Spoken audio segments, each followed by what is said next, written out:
Welcome back, everybody. They are getting ready to restart the closing arguments. They came back a few minutes ago, and the defense counsel said that the defendant needed a few more minutes to compose himself. They're going to, the plan was to bring the jury and let them know that the man was okay. He didn't die. He brought him to a hospital, but so they are prepared to go forward now.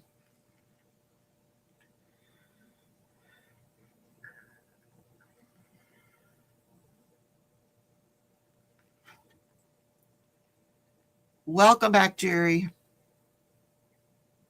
Just you and me, sweetie.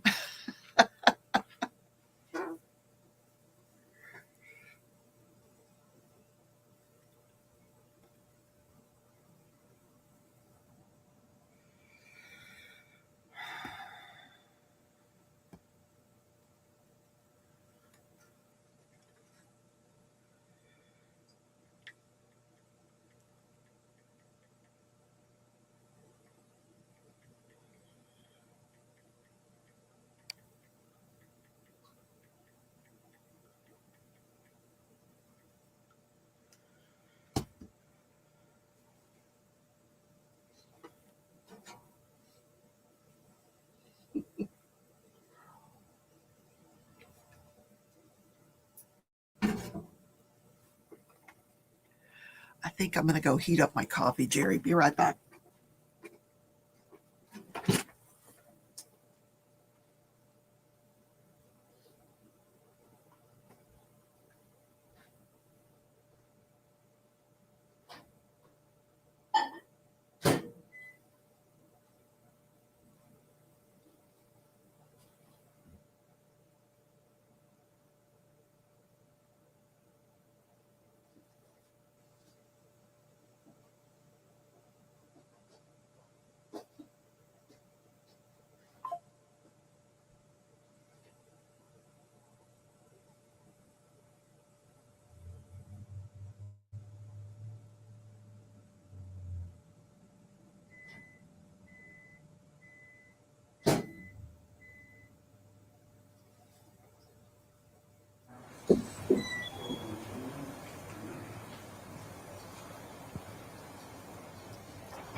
Please rise for jury entrance.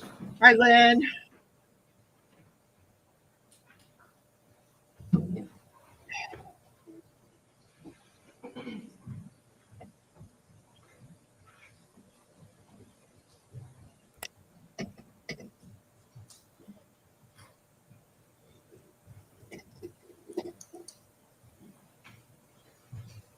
Please be seated.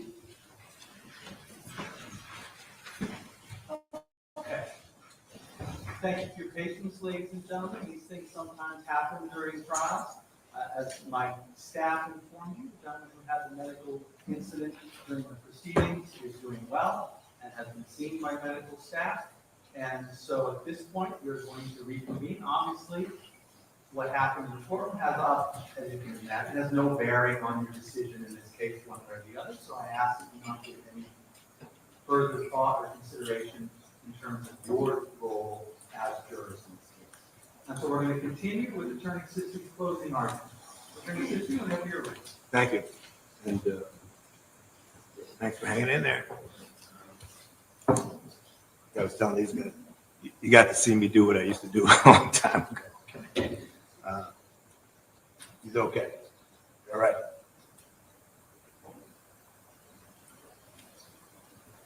Okay, let's start this again. Sounds like he's still in the courtroom. Interesting.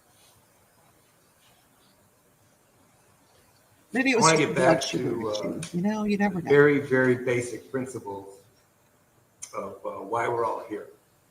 And basically, why we're all here is to give Jason a fair trial and to follow the principles of law as they were outlined to you by the judge.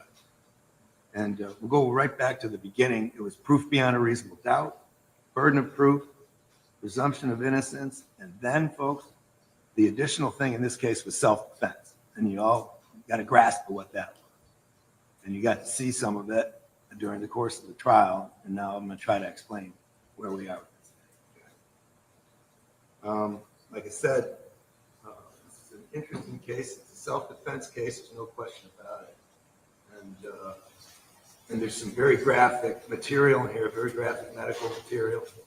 You saw that video and you heard about, what was taking place. They're heroic medical procedures, I can assure you, that kept Kyle alive. And he was very lucky to have a combat trained individual on scene at that point in time. That's all I can tell you. And he's alive. So the gory film that you saw, frankly, is not at issue. The injuries were very significant. Okay. There's no question. Gunshot wounds themselves are very significant. These were very significant.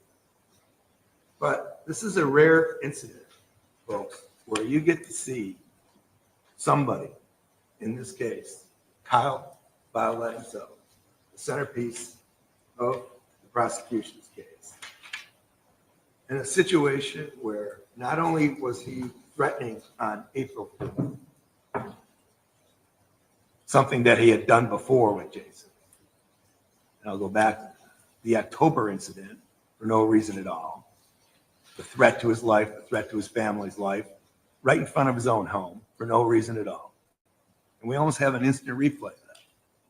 But this time it's even more bizarre because this time the claim is that he's plowing snow into his driveway or something to that effect. The beautiful thing in this case is that you have some film that you can actually look at. And if you look at it, Jason is actually being extremely careful in the plowing, not to interfere 1 inch into Violet's driveway. And he's minding his own business. Jason had gotten up on April 3rd at about 8 o'clock. By the time you see him plowing, all right, he's already into about his 38th hour of being awake, of working, not just being awake, but working. Now let me suggest something. When you go back into the jury deliberation room, you may want to do this. You may want to take a poll of everybody back there and ask who back there has been up for 38 to 41 hours in a row ever in their life. Ever. Ever. You may want to say, if somebody does raise their hand, how did you feel? Did you feel with it?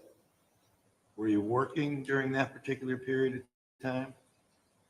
Were you in a combat situation? Just what was it? Were you in the comfort of your dorm room or your home? Get the context. But I assure you, if there is somebody that was up that long, they will tell you that they were worth pretty much nothing mentally, pretty much nothing physically at that point in time. You can all relate to that. I mean, there's nights where you just want to go to bed, even though you've been up for only 15 hours. This is more than twice that length of time. So when Jason is confronted by Kyle Violet on the evening of April 4th, 2024, we know for sure from the video that Violet initiated the contact, and he literally, physically assaulted Jason. He placed his face intentionally on Jason's face. Now, why would somebody do that? And again, what would a reasonable person believe if somebody did that to them out of nowhere? Well, Violet did it to threaten him. The physical act alone was a threat. I mean, imagine that. Imagine somebody coming up to you out of nowhere and sticking their face right onto your face. But it's not just sticking its face on your face. It's threatening them at the same time. And it's threatening him at night while he's minding his own business at his home with his daughter in his truck. That's the context That's the very context of when this starts. That's the alpha. That's the beginning. Kyle Violet really is the alpha and the omega of this game. He started this.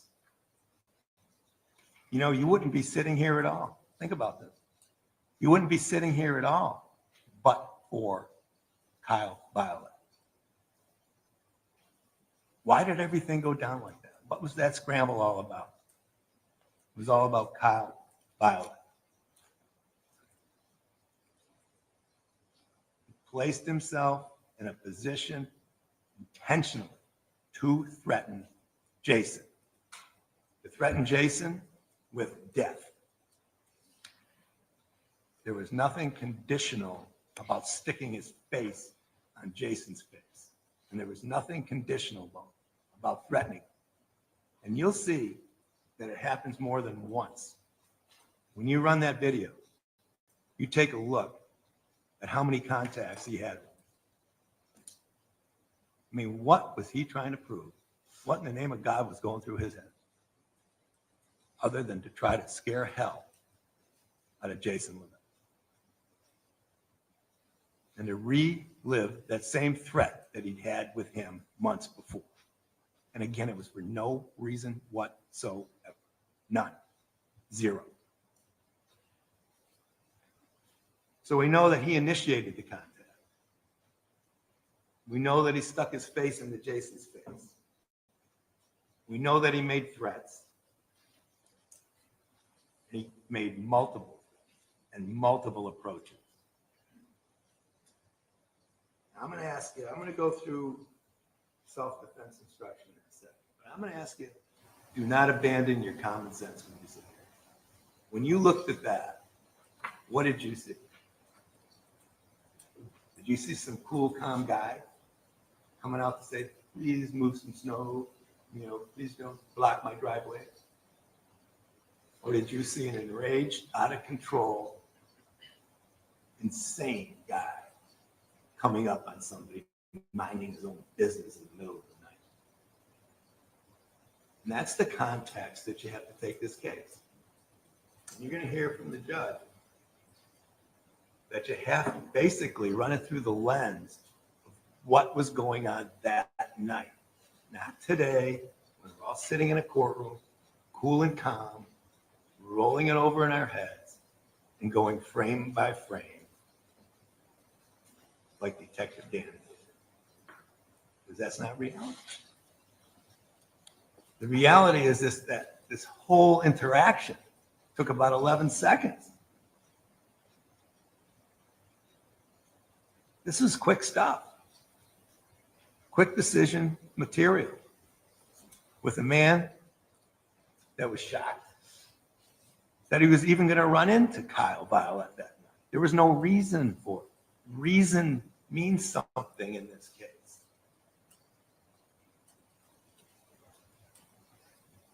If you think for a second that Kyle was not threatened, that Jason was not threatened, then you gotta think for it. Anybody would have been threatened in that situation. Anybody would have been concerned about protecting themselves. Anybody would have been concerned about protecting themselves when somebody's saying that they're going to kill them, kill their family, or both. That's the context that we're dealing with. That's the case. That's the case. But frankly, it's more than that because Kyle, he wouldn't give up. If you look at the video, he walks away, and you'll see his arms all over the place. You know what's going on there. And you see Jason standing still, doing nothing. You've got one madman screaming at Jason Levesque, doing nothing. And then he starts back at him. And that happens a couple times. And the last time he comes back at him, he's screaming at him and he's telling him, you don't know me, you don't believe it. The threats keep coming. Threats keep coming. And I'm going to ask you something. How many times do you have to put up with that?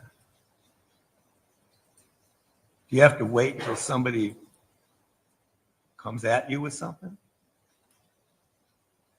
You know, Jason Levesque didn't have the wonderful experience of what the deputies do in this courthouse when you enter through the front door. And that is check people out, see if they have any concealed weapons or metal or anything. You had no idea what he had. None. And you'll hear in the instruction that he doesn't have to even be threatened with a weapon. All this questioning about, did you see a weapon? Does he have a weapon? When you got there, did he have a weapon? Guess what? That's a mirage. That's a mirage. All Jason has to believe at the time is that somebody is out to kill him or cause serious bodily injury at that time. Not 5 hours later, not 2 hours later, not 2 minutes later, certainly not a year later, but at that time. What would a reasonable person believe at that time? After somebody who had threatened you months before for no reason, and then came out of a house and threatened you again for no reason, and threatened death to you, was coming at you. What would a reasonable person think? Think something good was going to happen? Think they were going to talk it out? He was violent, he was threatening, and he was out of control. That's what Kyle. That's what you were dealing with. That's what Jason was dealing with. And you know, you can put as much lipstick on a pig and earrings and bracelets and everything else that you want. But at the end, it's still a pig. Kyle Violet is no innocent human being. He bears the brunt of starting this thing, creating the situation, and the reaction from Jason. He bears the brunt of that. Nothing would have happened but for his behavior. Nothing.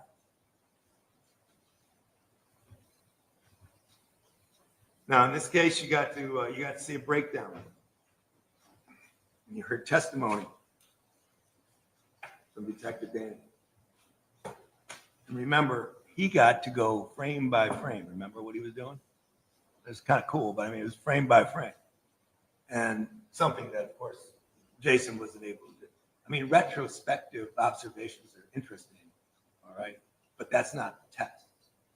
But I'll tell you something very important when you do frame by frame and you listen moment by moment of what you can hear. It may be very, very telling as to what was going to happen. In fact, Angela LeChant was almost a prophet of what was going to happen that night. And she took the stand and she raised her right hand. She swore to tell the truth. And she made something up right here in front of you. Not after a traumatic event, not after over 40 hours of being up, not after 24 hours of work. She made something up to skew the case, to hoodwink you guys. Angela LeChant, Kyle Violet's significant other, made something up. I'm sitting there wondering, is the prosecution going to hug what she said and urge you to believe her during their closing argument? I think not. Because what she said, in coordination with the video, is basically the prediction of the future that took place just seconds later. What she said is impactful.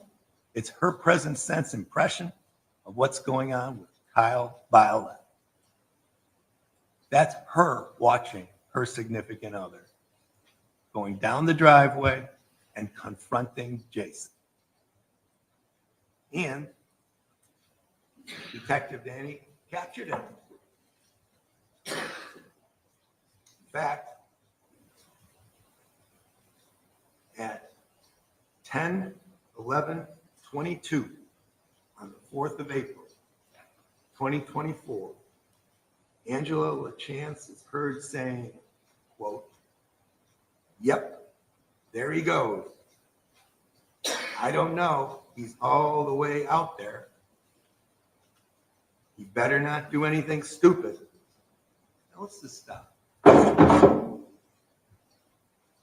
do you think she's talking about at that point? It can only be one person. It can only be one person. And that's Kyle Violet. She's watching her significant other, and you'll see it in video, coordinating with her speech, going across the driveway, and approaching Jason.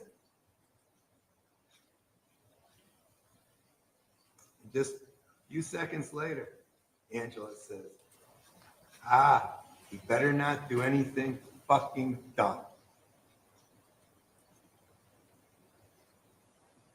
Who do you think she's talking about?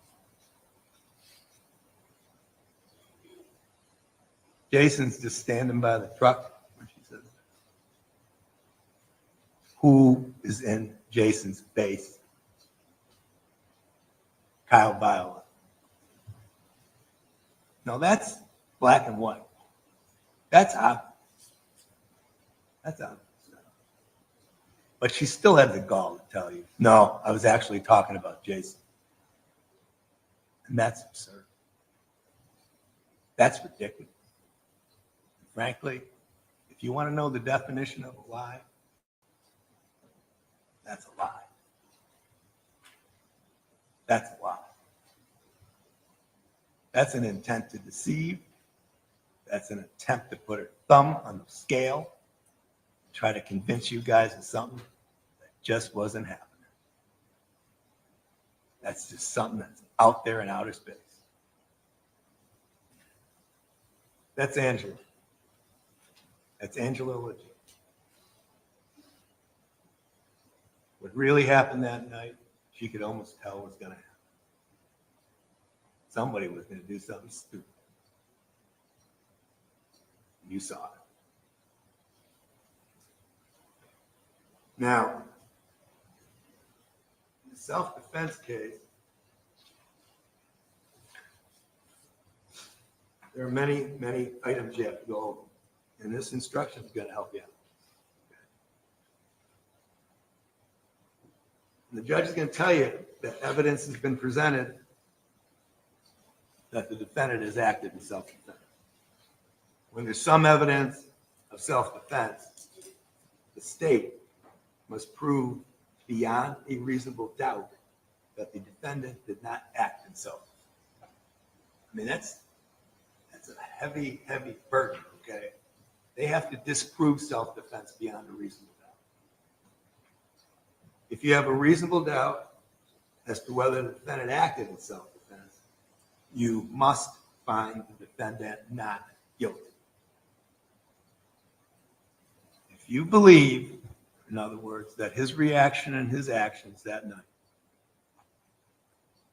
are centered around self-defense, then it's not guilty. It's clear. In deciding, this is critical now, you're going to hear it again, and you're going to have this instruction.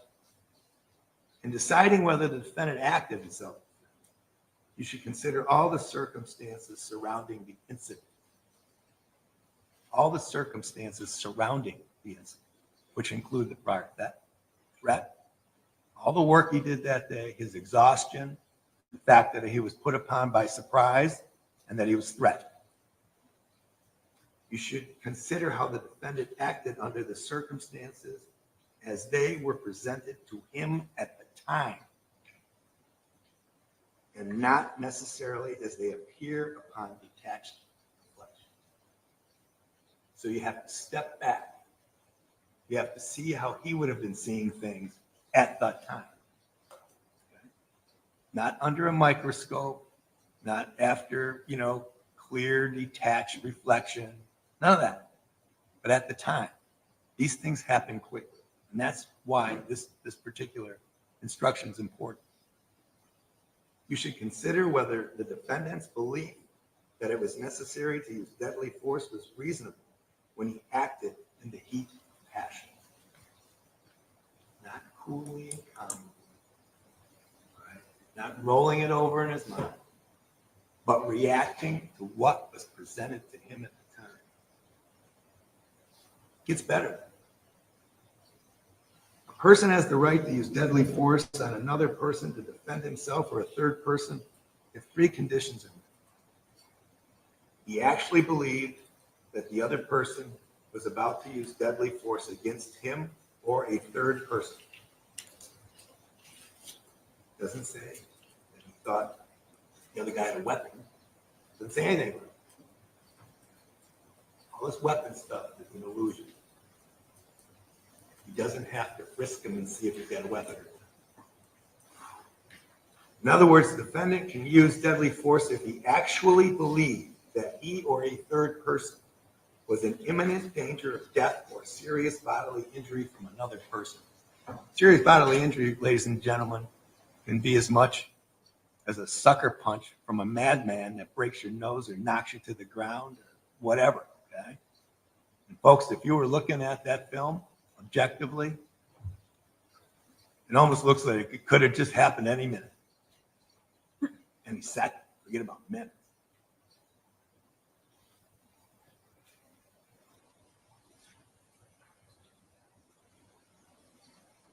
There's a definition of serious bodily injury. For purposes of understanding self-defense, it means any harm to the body which causes severe, permanent, protracted loss or impairment to health or function or any part of the body. Not a bump or a bruise or a scratch. I'm not talking. Okay. That wouldn't constitute serious bodily injury. And as the words imply, serious bodily injury requires a serious or significant injury. Could he anticipate a serious bodily injury? Yeah, when somebody's threatening death, you can kind of get to that spot. Even if the defendant actually believes that such danger existed, that is, that either he or some other person faced an imminent risk of either death or serious bodily injury, that belief must have been reasonable. I want to stop right there. You saw everything. You heard everything. You understand what's going on. I don't want to be preaching to the choir too long. How could he not have a reasonable belief that this maniac meant what he said? When he came back at him the last time, he said, "You don't believe me?" In other words, there must be reasonable grounds for the defendant to believe that the other person was about to use unlawful deadly force against him or a third person.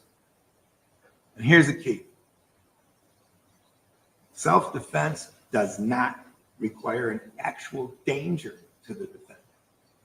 Rather, the defendant must reasonably believe that the other person was about to use unlawful deadly force. Again, check that box. He must reasonably believe that the amount of force he used was necessary for self-defense. You know, he said on and on and on and on and on, that he was trying to protect himself, that he was trying to protect his family. Look, I'm going to get into his testimony in a second, but to the police even that night, in the condition that he was in that night, that's what he was saying. A person's not permitted to use excessive force in self-defense, only a reasonable amount of force. And again, this has to be interpreted from at the time that he was perceiving these events. The defendant can use the amount of force which he believed was necessary under the circumstances, as long as at the time there was reasonable ground for his belief. Folks, reasonable. one can very easily come to that conclusion, that his reaction was reasonable because he was put upon by an unreasonable human being, that he was put upon in a savage situation with threats of death in the situation that he was in. Let me tell you something, okay?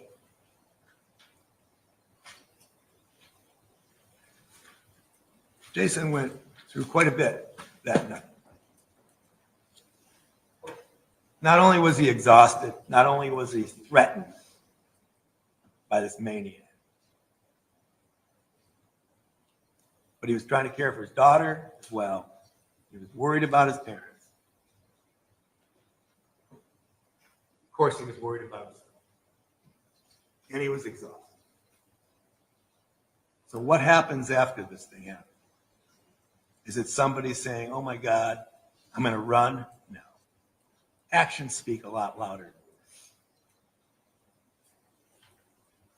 Jason Levesque stayed right there. He didn't make one move to leave. There may have been an off-cuff comment to his daughter that, quite frankly, is stupid and doesn't really amount to anything.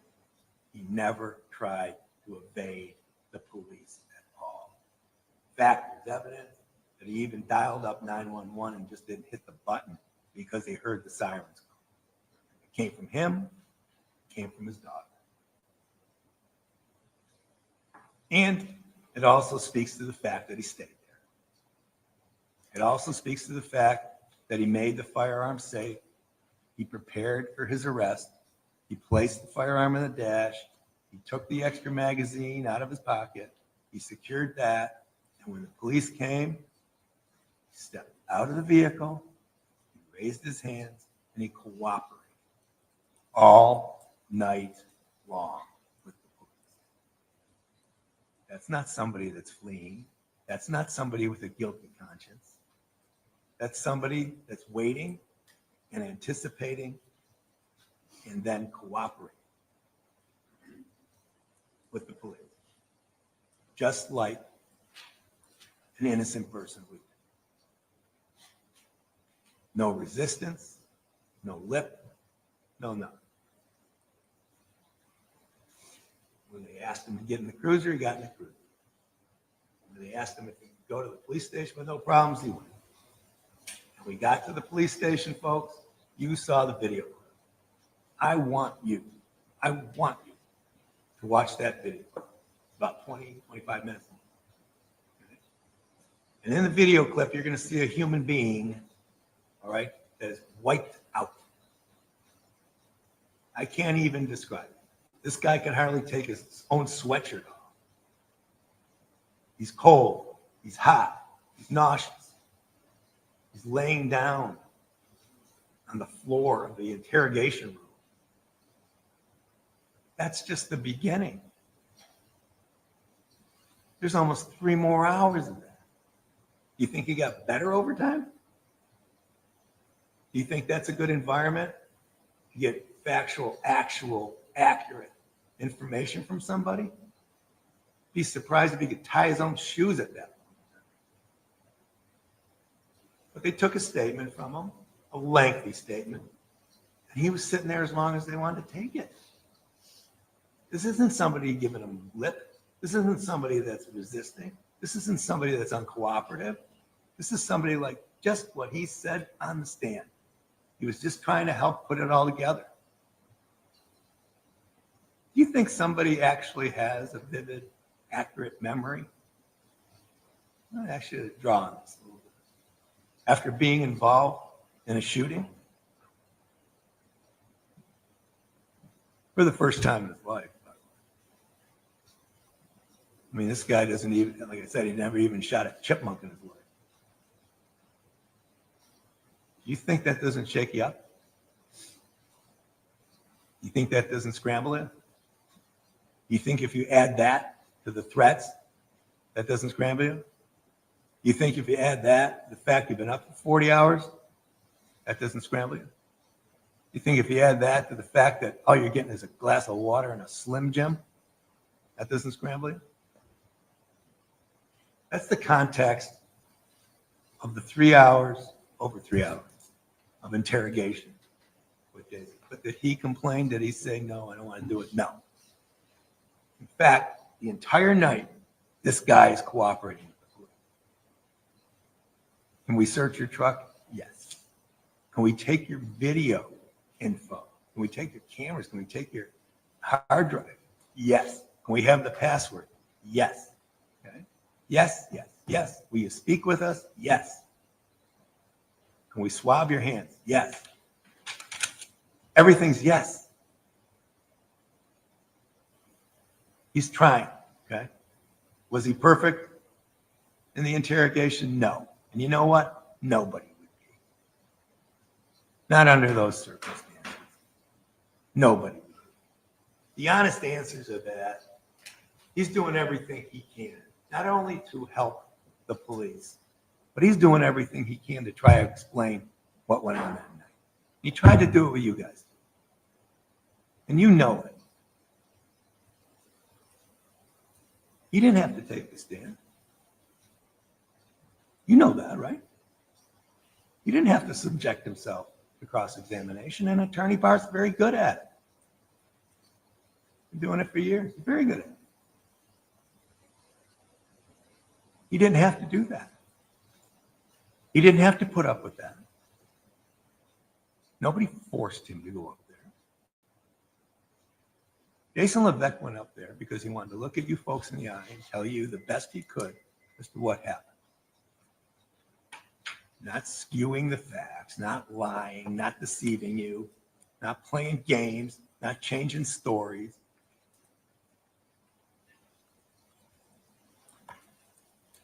Is it unreasonable, for instance, for somebody in that situation to not remember each and every time he pulled the trigger?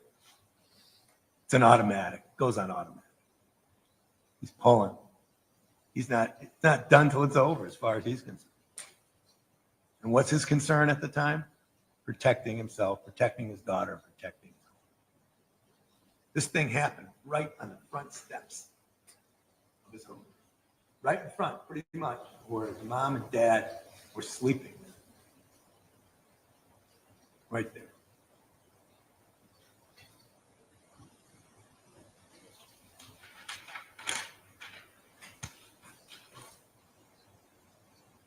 No lies and deception. That's a red herring.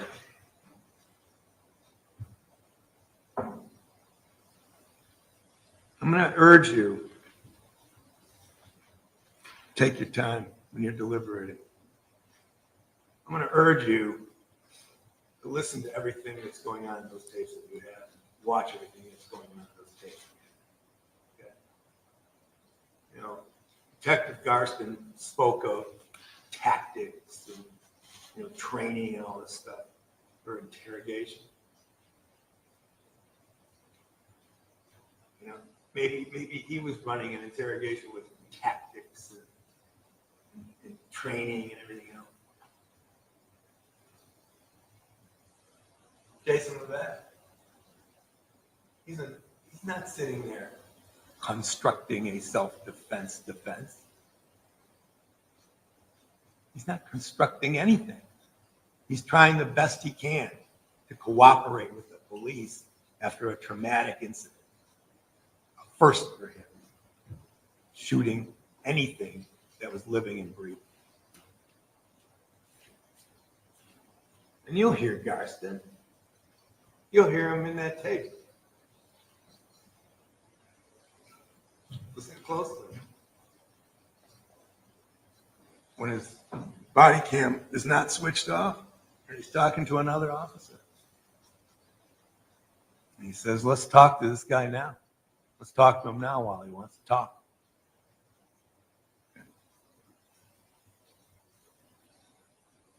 They got him in their place. They got him while he's exhausted. They got him while he's easy pickings. And you know what? They know deep in their heart they got a very frail human being that probably isn't going to be the best person in the world to get accurate information. They could have circled around 5 more times and probably gotten 5 more answers. Because even yesterday, Jason's not sure exactly what happened that night. You know why? Because the body tries to stop remembering things like that. It protects itself. It goes into shock. It tries to get rid of memory like that. And those are difficult to bring back accurately all the time. There's nothing unusual about that. Any trauma situation, there's nothing unusual. It's typical, it's human, it's natural.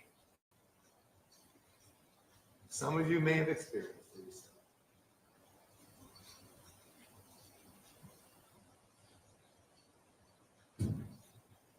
Prosecution, in this case,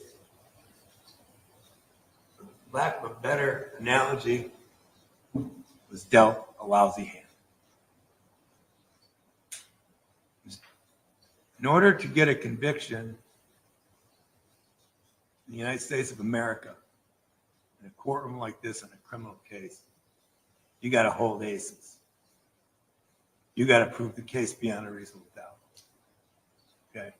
No goofing around. No halfways. No maybes. No probablys. No could-haves. None of that stuff works. The only way they get a conviction in this case is to prove beyond a reasonable doubt each and every element of the offense charge, each and every one, beyond a reasonable doubt. And they have to disprove self-defense beyond a reasonable doubt. And in this case, ladies and gentlemen, they got dealt a lousy hand. They don't have 4 aces. If you flip their hand over, what they really have is a bunch of jokers. And the joker in the case is Kyle Violet. They got dealt Kyle Violet. And when you get dealt something like that, that's a gigantic reasonable doubt.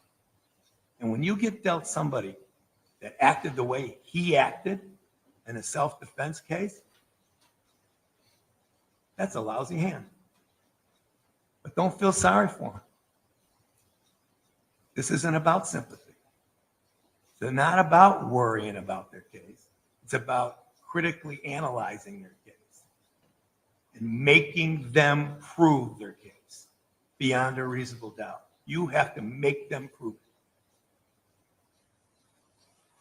And if they don't, you understand that in the United States, you're doing your duty. You're doing your duty by coming through the doors of the deliberation room at the end of a trial and at the end of running through all the evidence, coming through and saying not guilty.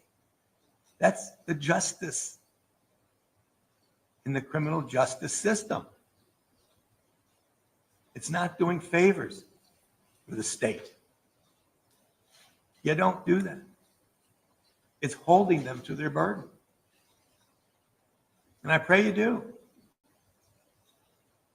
I mean, there's a lot of junk that's going on outside of this courthouse. You all know. I mean, our country's divided all over the place. All kinds of junk going on.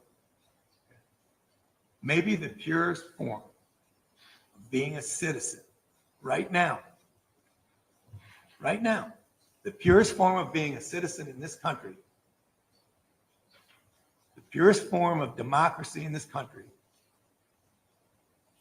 the purest form of doing your duty as a United States citizen in this country right now is in courtrooms just like this, with jurors just like you. Think about that. You're really the reflection of this community. You know that. When you go back there, you're going to see you come from all different walks of life. You all have your own talents. You all have your own backgrounds. And you all have common sense. And if you all work together in this case, if you all put your minds together, all 12 of you when you get back there, you're going to come up with a very just decision by using your common sense, looking at that evidence, being critical of the state's case, and following the rules. So ladies and gentlemen, I'm going to ask you. I can't do anything anymore for Jason. I can't do a thing. And all I'm doing is putting all of my trust in you guys. And so is he. So really, take great care in your deliberations. Be sure to follow the rules. Take all the time you need. And thank you again. I appreciate it. Really. Thank you. Thank you. Thank you for insisting. For your part. Thank you, everybody.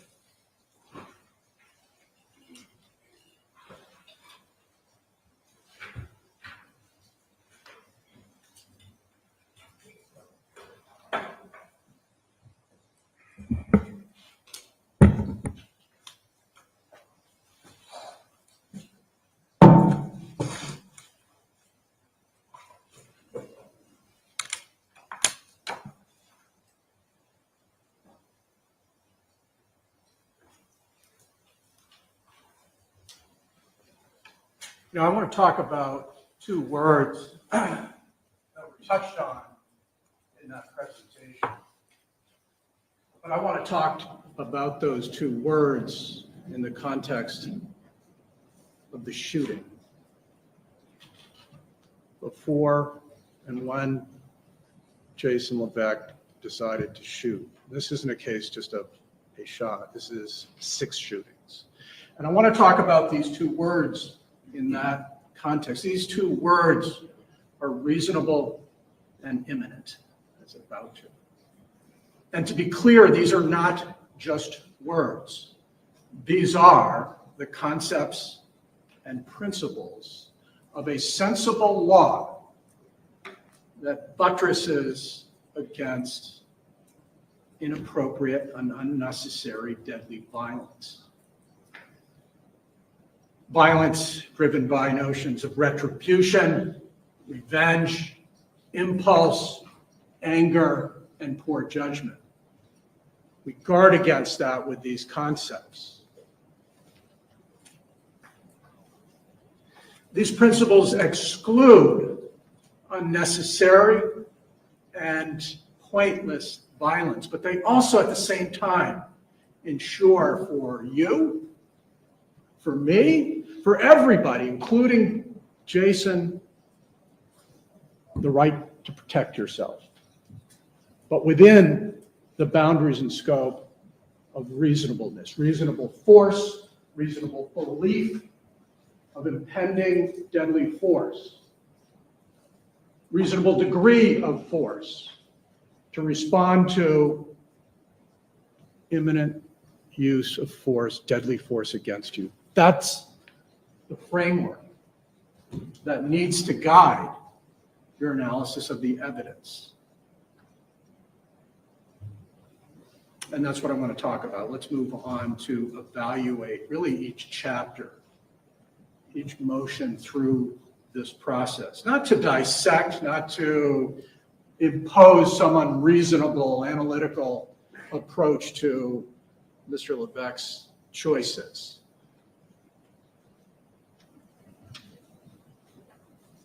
But to assess his choices and his actions appropriately.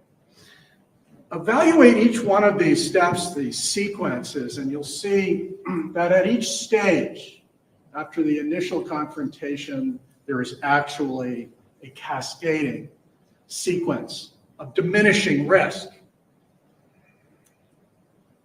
From the moment Caio Violet stepped away, there was diminishing risk. And I want to ask you to evaluate the steps in this case concerning issues like distance. Distance creates safety. Evaluate it. Distance can be closed and increased risk. Distance creates opportunity to assess risk. So at each one of those chapters of this case, consider that as a factor. The time. Attorney Sisti said this whole thing happened in 11 seconds. You'll have the totality of the videos. It took more time for Kyle to walk across from his driveway over to Justin. I mean, to Jason. There was 5 seconds nearly 5 seconds between that first shot, 2001, 2002, 2003, 2004, some 5 steps towards him before he unloaded the remaining 5 rounds into his back. Consider that distance and time when you assess reasonableness. Visual opportunity. The opportunity for Mr. Levesque to assess risk, the lines of sight here, the lighting. Remember at the beginning, there was one moment in Attorney Sisti's cross of Detective Danny were saying, look, you don't even know whether or not Jason is able to see his hands because of the lighting. And yet, we see a video from 43 where inside, from 40 feet away at least, Angela's able to say, he's got a gun. The lighting in this case was very good, illuminated by a high-density residential neighborhood with exterior lighting. You can see it in the video, a truck with its headlights on, and Angela having no problem identifying immediately when the gun was taken out, when Jason produced the gun, which informs you about Jason's ability to assess whether or not Kyle was armed. And so those are some of the issues to talk about, to consider when we actually walk through this. And let's do that now. This confrontation starts when Kyle walks out of his home. And despite Attorney Sisti saying at some point, challenging Danny that Jason doesn't even seem to know he's there until he's at the plow, we know this, that when Kyle was walking out of his home, Jason did see him. He had a full opportunity to view him from the full 40 feet here. You were out there at that scene. You know that distance from the far end of Kyle's driveway all the way over to that plow. And we know he saw him because he told the police, I saw him putting on his shirt. You don't have to believe him. It's corroborated by the video. So we know he saw them at that point. And what does he see? He's putting on his shirt and he's able to describe his hands. You know, this is informative moment about whether or not there are reasonable concerns about Kyle's ability to cause violence of such a degree that would justify what happens next. Nothing in his hands. You can see him putting on his shirt. There's nothing underneath. No reasonable basis to believe that he's armed coming over. Jason admits that he can see his hands, that there are no weapons, that there's no means of imminent threat as he's walking over. And let me just address this one point that Attorney Sisti said, that no weapons is just an illusion. It's a red herring. That's nonsense in a case like this. It's true that there's this phrase in the instructions that say, look, he doesn't actually have to be in danger. But that means if somebody presented a firearm that was carved out of balsa wood and painted black, the actual threat of that is 0, but the perception of it could be reasonable. That's not this case. There still needs to be a reasonable apprehension that Kyle had the means, the ability to cause lethal deadly force. And obviously something like weapons is highly relevant to that reasonable analysis, is it not?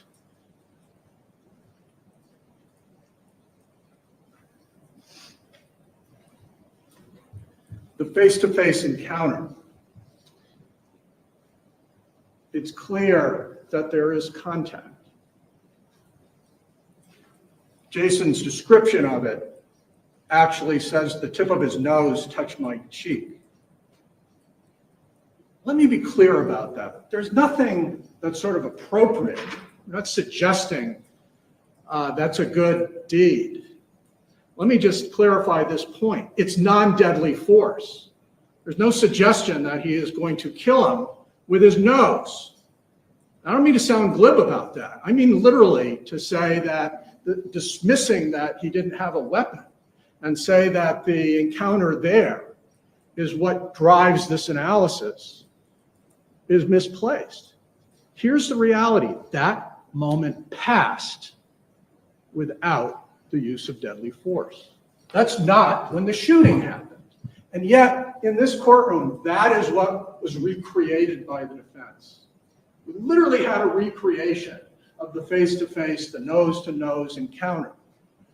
And you know what we never got to in that presentation, that recreation, was when he took out a firearm, closed the distance, saw Kyle stop, turn, and shoot him in the head. Lower the gun and then advance on him and shoot him 5 times in the back. We didn't see that recreation, but that's what this case is about. It's on tape. That's an ace. Each one of those videos is an ace.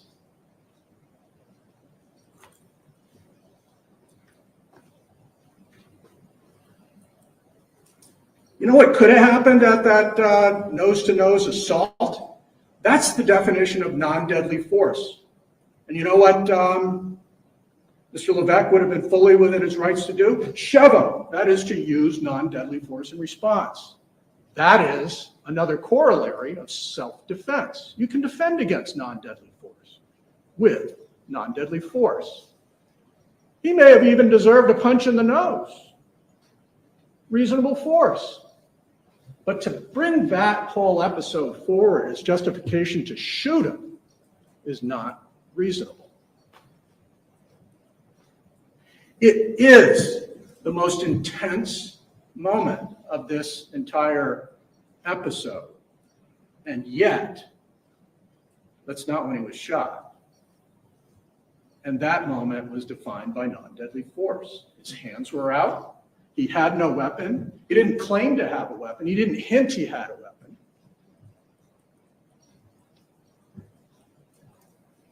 Even in that moment, there was no reasonable basis. If he had shot him, it would have no reasonable basis to do so, and he didn't. The moment passed. He made a threat. We accept Jason Levesque's characterization of that threat, repeatedly made to Detective Garston. Never wavered about that. Not too tired to use the term, that was verbatim. Not too confused to say those were the exact words. Not too confused to repeat the conditional threat over and over and over again when Detective Garston revisited those issues to do his looping. Tell me what he said. Every single time it was a conditional threat. I want to talk about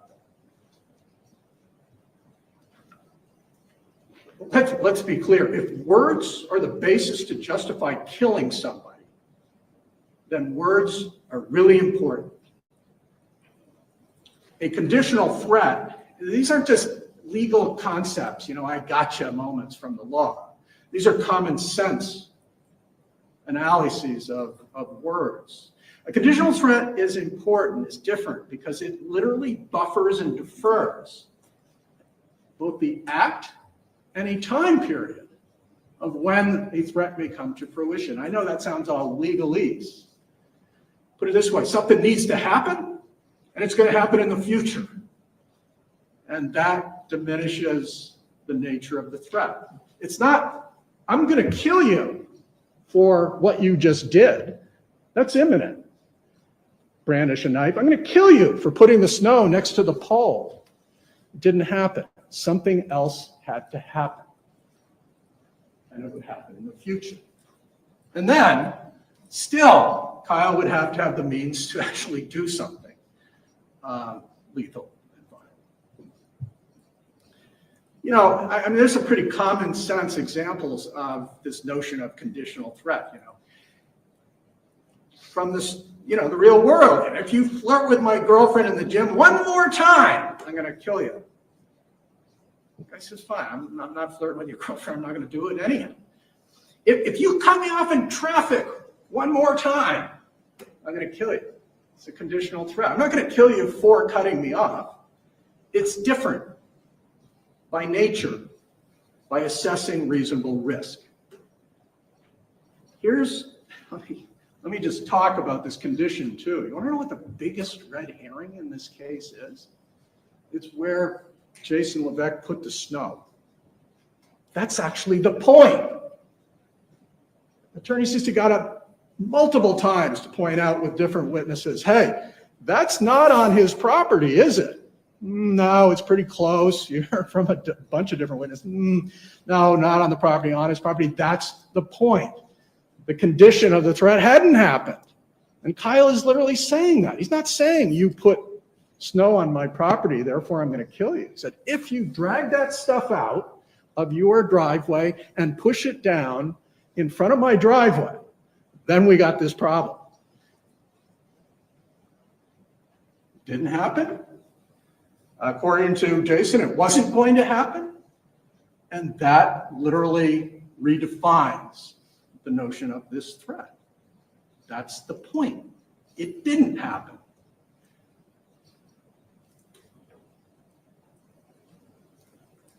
You can actually see Kyle continue to explain the conditional nature of it when he walks away from this nose-to-nose encounter. He's pointing at that snow and his own driveway. That needed to happen. And it diminishes any notion that Kyle Violet is about to act on anything. The law actually recognizes this distinction. This notion of complying or not complying with a threat. Here it is. This is in the justification of self-defense statute. A person is not justified in using deadly force on another to defend himself or a third person from deadly force by the other if he or she knows that he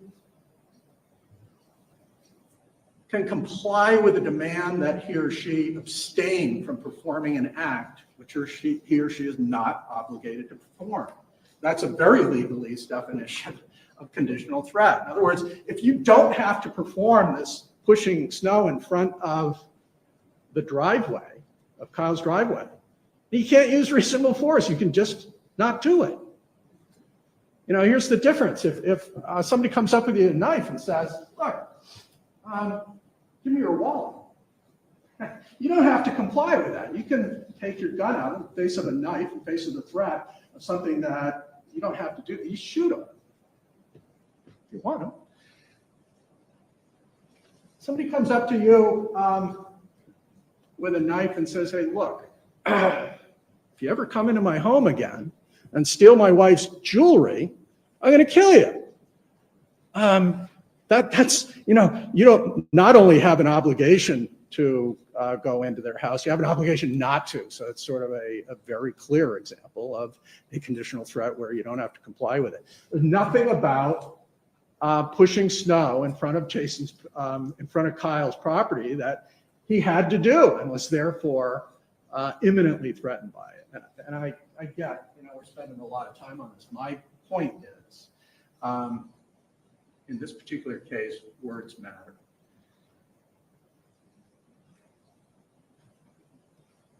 Let me also just talk about the law, doesn't take away all options.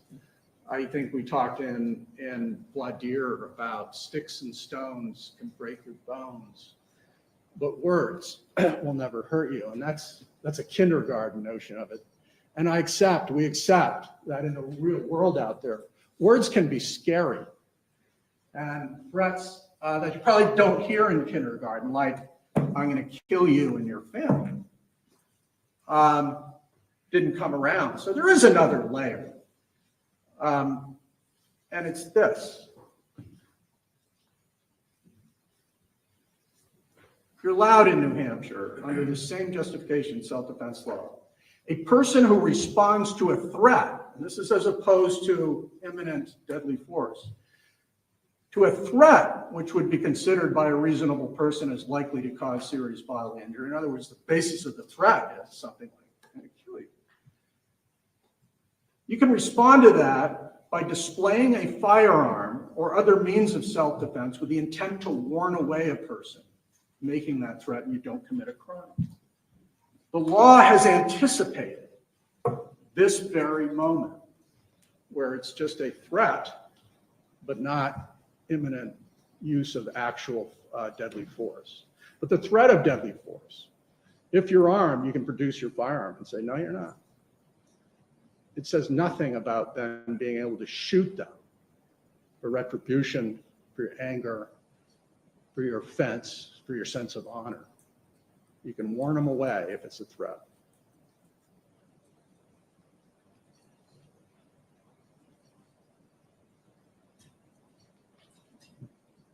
And to be clear, Jason Levesque never claimed a standalone threat. He got up on the witness stand and made that claim because he's got to. He's got to get away from this notion of conditional threat, got to get away from the notion that he was just entitled to brandish a firearm. He got up there and said, after the nose-to-nose encounter, he walked away and said, you don't believe me? I'm going to kill you. Here's the problem with that. This is a credibility issue. When he talked to the detective, he didn't say once, he said twice in clear terms. Again, this looping effort to clarify, is he committed to this specific issue or not? Said he stepped away, he was walking back towards his house, it was after the gesturing, and Kyle turned at some point. You got to ask yourself, is that in response to the defendant saying something? Because his response, according to the defendant that night, was simply, what, you don't believe me?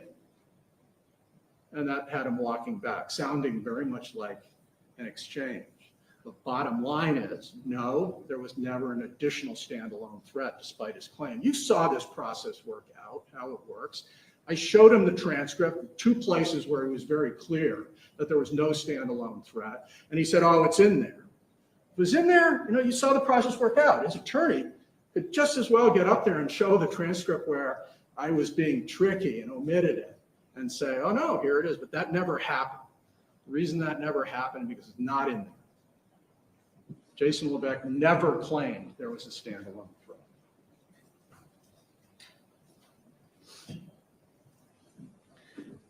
As I say, there's nothing appropriate about that threat, but Jason had legal recourse to brandish his firearm. Does this case change over his claim that his daughter was threatened? It doesn't. The same reasonableness, the same imminency of deadly force would have to necessarily apply to the daughter. And here we know, I'm not saying it's appropriate, but here we know that he never used even the term daughter.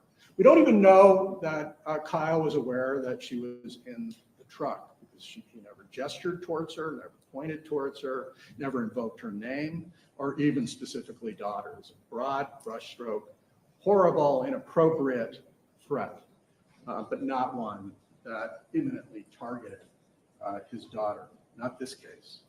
We talked in kind of candid terms during voir dire about, whether threats change for you if they concern your family.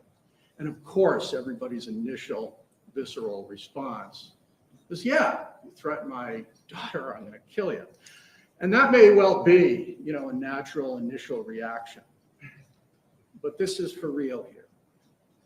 This is now the application of the law and the consideration of real world consequences. It's not a conversation with, your friends and family around the dinner table. This is what I'd do if somebody said that. This is a realization of what actually happens, when you shoot somebody in response to being offended, to thinking there's some street notion of retribution that is appropriate. This is real world. And now we're going to apply real world standards. What happens next was the walkaway and return. The walkaway is important concerning, again, 2 issues: time, space, opportunity, diffusion of risk. Kyle walks away at least 15 feet away. The nature of the threat necessarily diminishes. If he has a screwdriver that is, sort of fancifully filling Jason's mind, he hasn't not only referenced it, it's purely fanciful. It's not a reasonable belief, but from 15 feet away, screwdriver isn't going to do much good. This whole issue of, well, he didn't go through a mag detector, so Jason didn't know whether he had a weapon on. There's no reasonable basis. He didn't reference a weapon. He didn't display a weapon. He saw his hands clear. But here's something to consider. What Jason Levesque knew was that Jason Levesque was armed. In other words, from that distance, he could have easily, if he was really concerned about imminent use of force from some weapon, he could have drawn his weapon. And at that point, still, he does not. Kyle is gesturing to the snow, gesturing back, really corroborating, if nothing else, just his conditional threat that snow needs to be moved before we have a problem. He turns back to his own house, and as I said, there is no new threat. His hands are in the open. But he does clearly walk back towards Jason. Response to, again, a comment or an exchange. We don't know because we can't pick it up on the audio. And then again, he brandishes the firearm. And the state concedes he's within his rights based on that threat statute that I said you can brandish it to a threat. You can't use it unless there's imminent deadly force. And here's where things go south for the self-defense claim. This is the ace, the second ace. It worked. Brandishing the firearm worked. You can see Kyle Violet stopped. And it's not milliseconds before he was shot. There is time. Revisit this on the video, and I don't mean in a hyper-technical sense. View it from the claim that Jason Levesque is making. Oh, this was a millisecond. It's not. He pulls out his firearm back by the plow, and he starts closing the distance, clearly indicating he knows he's in control now. You don't close the distance if you're afraid somebody's going to break out a weapon, a throwing screwdriver, or anything else. He closes the distance, raises the firearm, and with unambiguous certainty, Kyle Violet stops. And he doesn't merely stop, he turns away. And you can see this from multiple angles. You can see this from that garage view. You can see it from the side of the house view. You can utilize that evergreen where you see him just come into view. Gun comes out, and he goes out of view. You can see it from the porch perspective, which is down at the feet, imperfect. But critically, what is visual is that his feet become reoriented, stepping away. Both feet are now oriented to across the street. He's clearly turned. This is before he's shot. That's time. Opportunity to see the threat diminish, to see that the brandishing of this weapon accomplished its end as justified in the law. And yet, he closes on him and discharges a firearm into his head, into his face, crashing through, smashing his jaw, and dissecting his carotid artery. He's in control. That was entirely unnecessary, unreasonable, unjustified. An unarmed man stopped and turned away from his gun. Tried to kill him. The next 5 rounds, he shoots him in the back. The time frame is something like, and you can listen to the video from across the street that's just audio. It captures the first gunshot clearly. And do the count.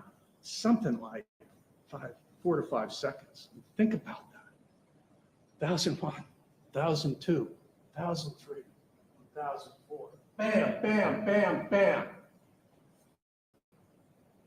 It's unconscionable. He's on the ground, crawling for his life. That's attempted murder. By the grace of God and the intervention of immediate medical assistance, he lived. That's attempted murder. You know, this is an incredible claim that we heard yesterday. You know, I asked him, do you think he's still a threat to you? Yeah, he was crawling towards my parents' door. Literally said that. That's incredible. It's like the cyborg scene out of the Terminator where the thing is crushed and still crawling on the ground and it's, you know, pursuit of murder. Except this isn't science fiction. The fiction here is from Jason Levesque that Kyle crawling on the ground with a nearly lethal, certainly would have been lethal without intervention, gunshot wound to the head presented some sort of threat to him, his family, or anybody else. The other thing he's crawling towards is his home. And that's obvious. And once again, we know there are other factors to show that Jason had no sense of impending threat or injury to him. He lowers the gun. You can see that in the video. He lowers the gun before he advances some 3, 4, 5 steps closer to this supposed threat before he unloads the additional 5 rounds into his back in lethal fashion. Look, you got to analyze that in terms of reasonable force, reasonable belief, and the imminency of threat. These are the moments. It's not the nose assault. Let's talk about intent to kill. We need to prove that. You can form a purpose within the meaning of the law in a moment's time. You need to have the conscious object of a certain result. There are plenty of practical examples of this, of bad decision making or regret doesn't take away the purposefulness of a decision. Geez, I shouldn't have had that extra martini. That didn't mean I didn't take out a shaker, a glass, pour gin into my martini glass. I may regret that, but I certainly still acted purposely. It can happen in a moment's time. A decision to pick up this glass or that glass is still a conscious object and a decision. Here, the steps, though, are much more conscious and involved. Each act purposely. To take out the gun from a holster, to raise it and aim it, to advance towards a target to ensure greater accuracy and lethality, to pull the trigger, to watch him fall, to watch him crawl, to advance on him, to aim again, to pull the trigger each time. This is not an automatic weapon that just sprays out 6 bullets. Each time he pulls the trigger is a purposeful, conscious act seeking to create a result. That's an ace.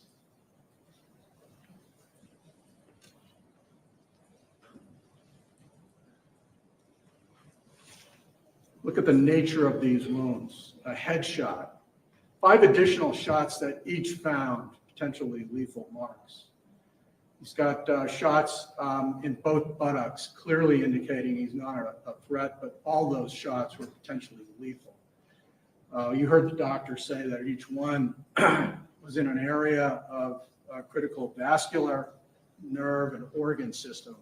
One of the bullets through his buttocks blew out his abdomen, dissecting his bowel, requiring emergency surgery. Need I go into the details of these images, which the defense on the one hand dismisses as unnecessary, but at the same time, Jason Levesque gets up there and he is asked that critical question: why did you shoot him? Did you intend to kill him? No, I just wanted to stop him. Look at those images. Play that body cam of Sergeant Hurley saving his life. And you got to ask yourself, is that the intent of somebody just trying to stop somebody or kill them? That's an ace.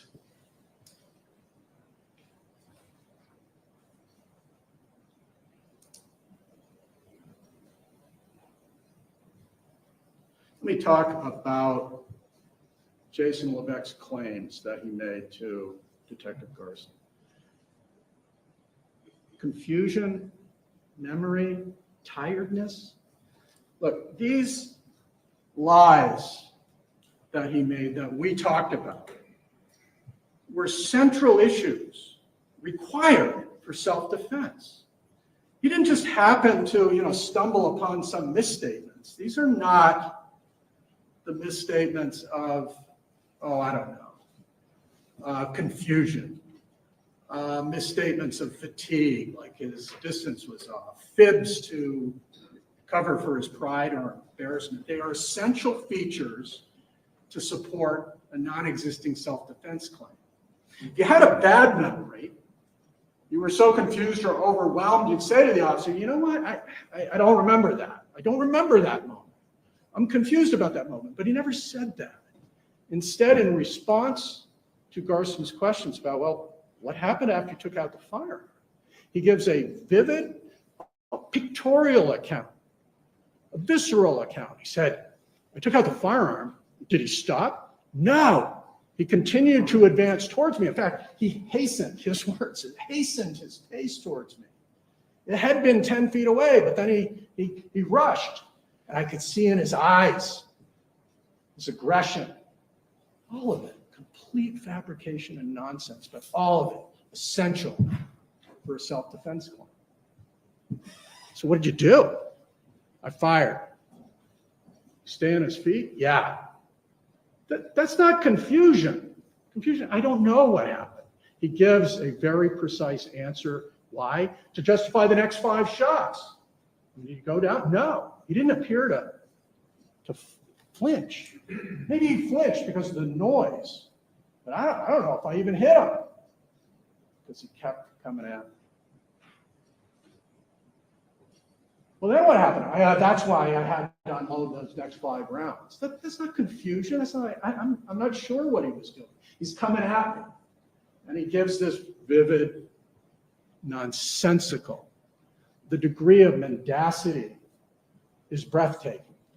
He literally says, I shoot him 5 times, and he holds his abdomen and turns away and walks back to his home.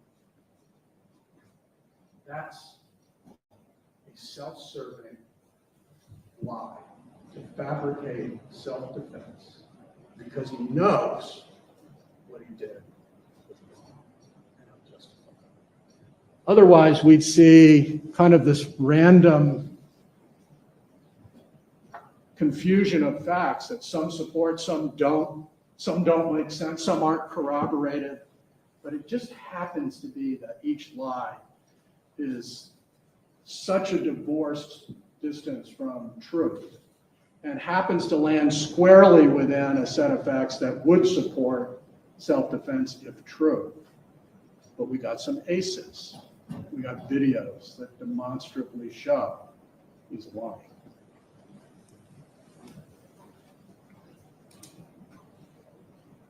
Let me talk about some other aspects of the defense claims.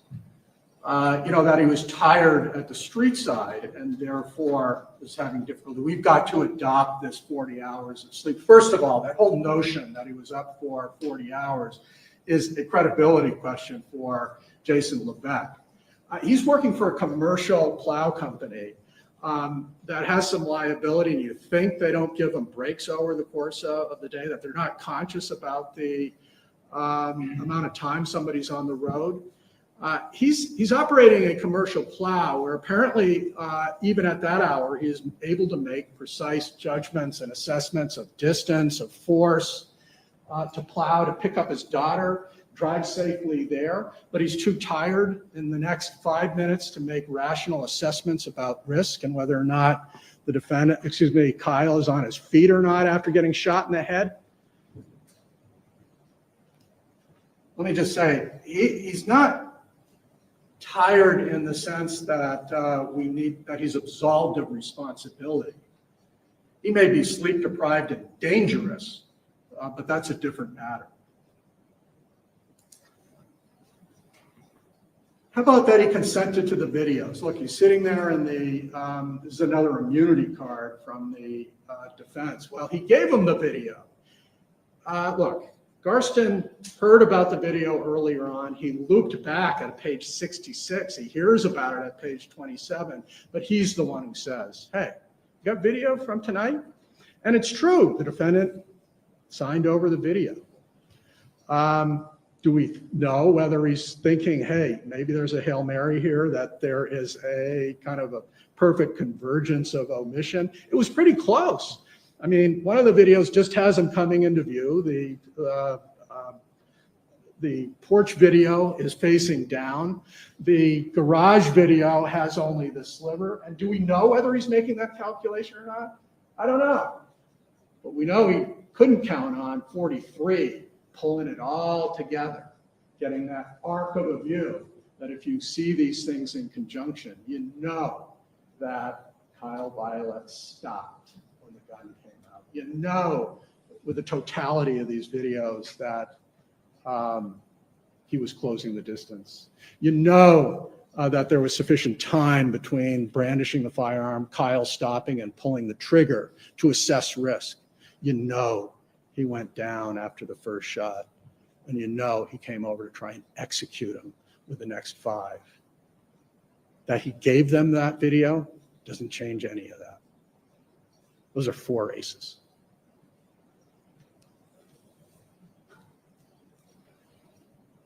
I hope he doesn't do anything stupid. Look, you want to talk about red herrings. Let's assume he's talking that she was talking about Kyle. Stupid doesn't mean that he's going out there.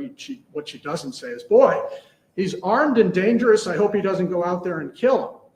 Stupid is going up and putting your nose in somebody's face and making a horrible threat that could have resulted in him brandishing a firearm or getting punched in the nose. But nothing about, geez, I think he's going to go out there and kill him. Red herring.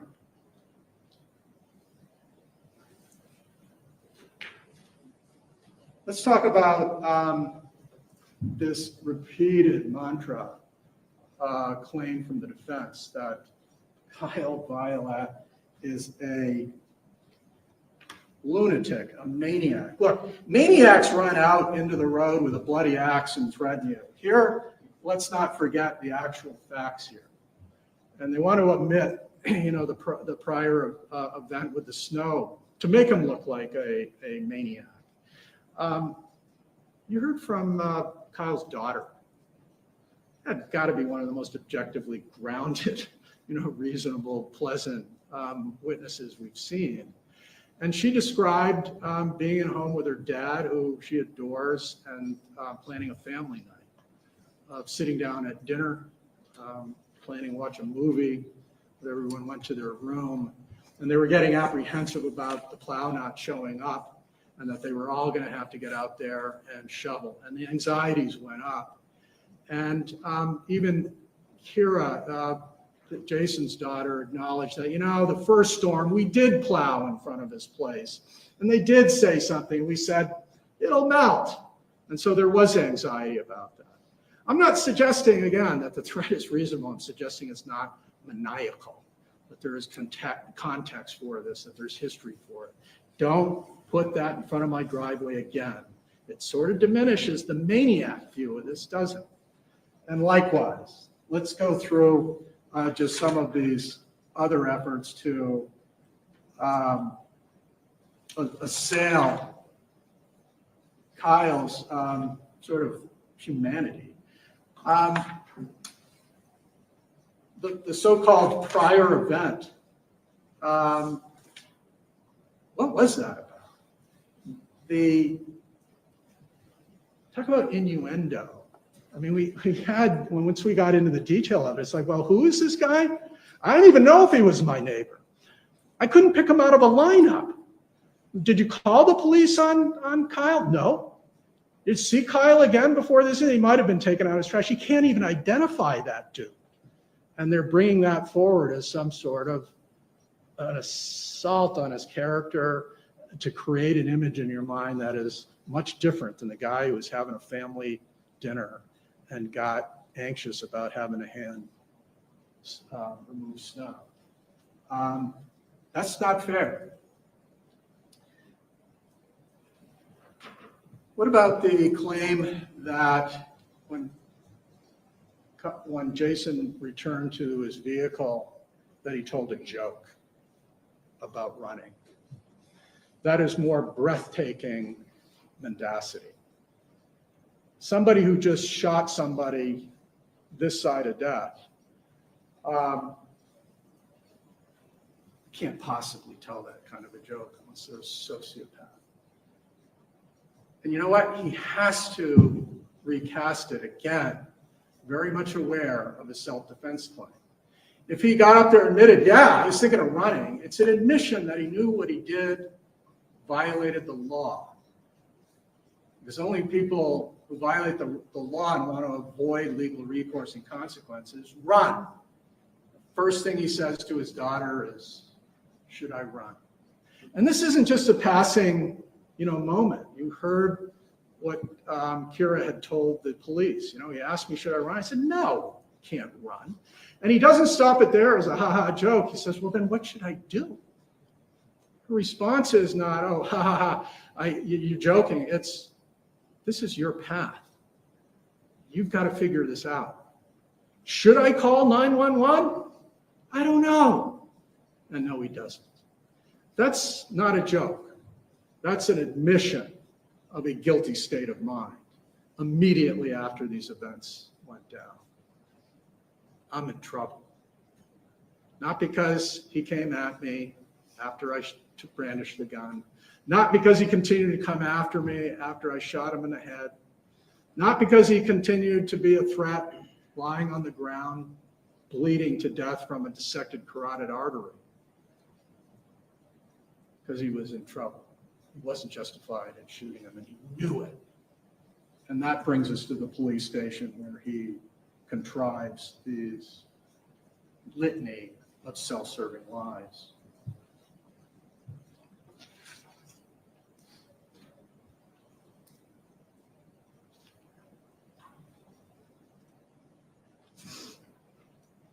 We had heard in opening that, if Kyle wanted to kill him, he could have.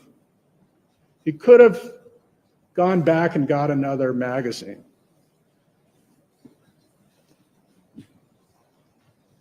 These images depict Kyle's intent. Excuse me, Jason Levesque's intent. Kyle Violette was as close to dead as you can get without a funeral. This is the intent to kill. There was no discretion on the part of the defendant to temper his use of violence. You got to weigh the reasonableness, the degree of that violence in light of the actual evidence. Take a look at it.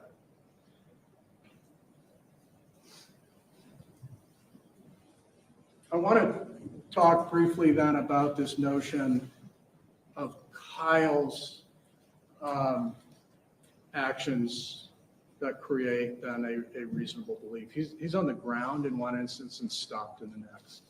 And now you've been invited to view Jason's perception of that and to simply accept that whole plot. That's not the standard.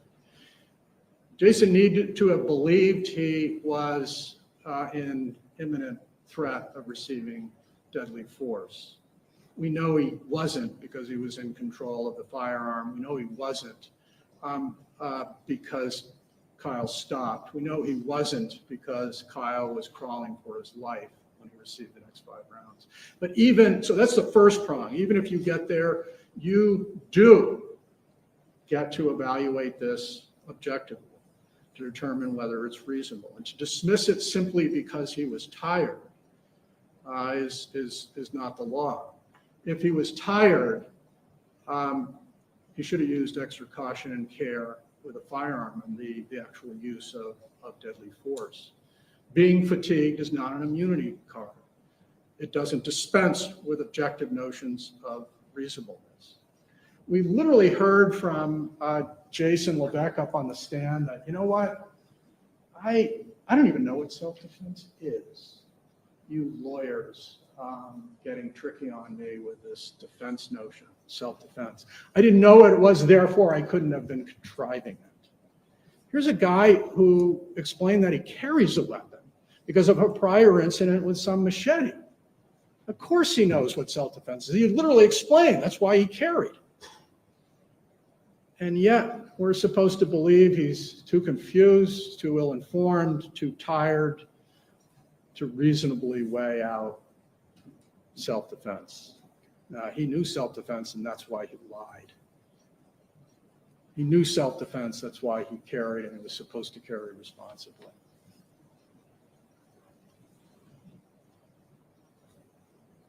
Look, ladies and gentlemen, I want to sort of address and end on this issue, another concept that we heard in opening statements. At one point, Attorney Sisti said, basically, this is the theory of the case. Kyle Violet got what he deserved.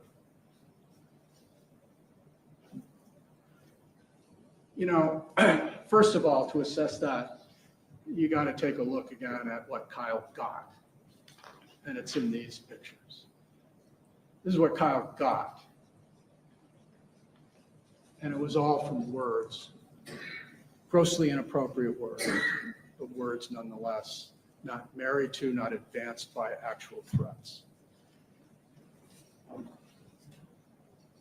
And it is, you know, at this point that we invoke justice. That I told you at the outset, it sounds kind of corny, and if I said this around my Thanksgiving table, I'd be asked to leave. But embedded in our civic duty, our civic culture, justice is sacred. The process of achieving justice is embedded, provided for in our Constitution, a process of determining justice. And it doesn't require that you abandon, as you've been invited to, scrutiny of Jason's actions, that the frame-by-frame viewing of whether he stopped or not is unfair. Because that's exactly what we do. We don't, you know, get shamed away from judging these kinds of actions. What we do to achieve justice is, in fact, invoke this process.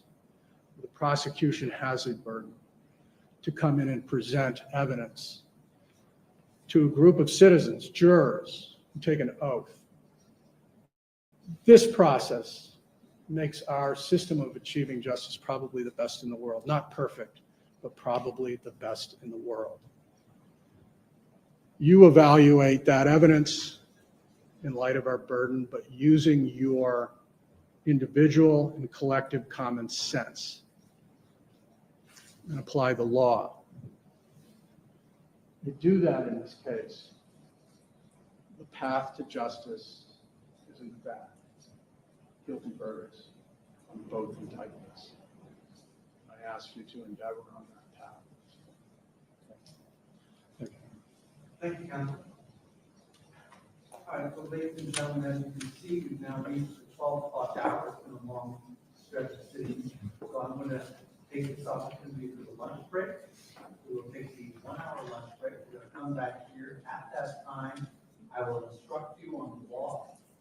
That takes a little bit of time. It takes about 20 minutes or so for you to do that. And once I've done instructing you on the law, then we will have the opportunity to deliberate on the case. So you're not free to deliberate yet, but you are free to go after lunch. So could we be back here? Oh, one second. Yeah, this one. Yeah, one question. Sorry.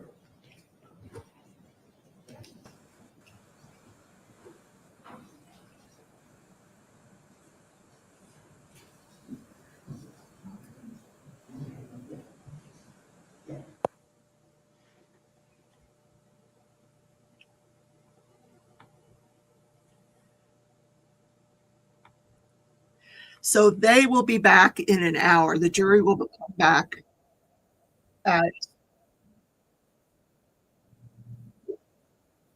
he didn't even buy them lunch. He's sending them to lunch. Then when they get back, so they're not allowed to deliberate over lunch. Which is what I would have done as a judge. I would have bought them lunch and let them go back and start deliberating so I can get home by the end of the day. But he's letting them have lunch. Then he's going to bring them back. He still has to read the jury charge, and I think that's probably why he let them go ahead and go to lunch, because the jury charge sometimes takes a while to read. Depending on the length, and it's usually lengthy, and luckily we don't have to sit through all that. So he'll bring them back at 1 o'clock, and then he'll read them the instructions, about burden of proof and reasonable doubt and all that stuff. So they probably will not get this case till 1:45, 2 o'clock when they start deliberating. But I do predict that they'll be back by the end of the day. So if they come back with a verdict, I will go live with the verdict. So have a great day, everybody. Any comments, questions before we end the live?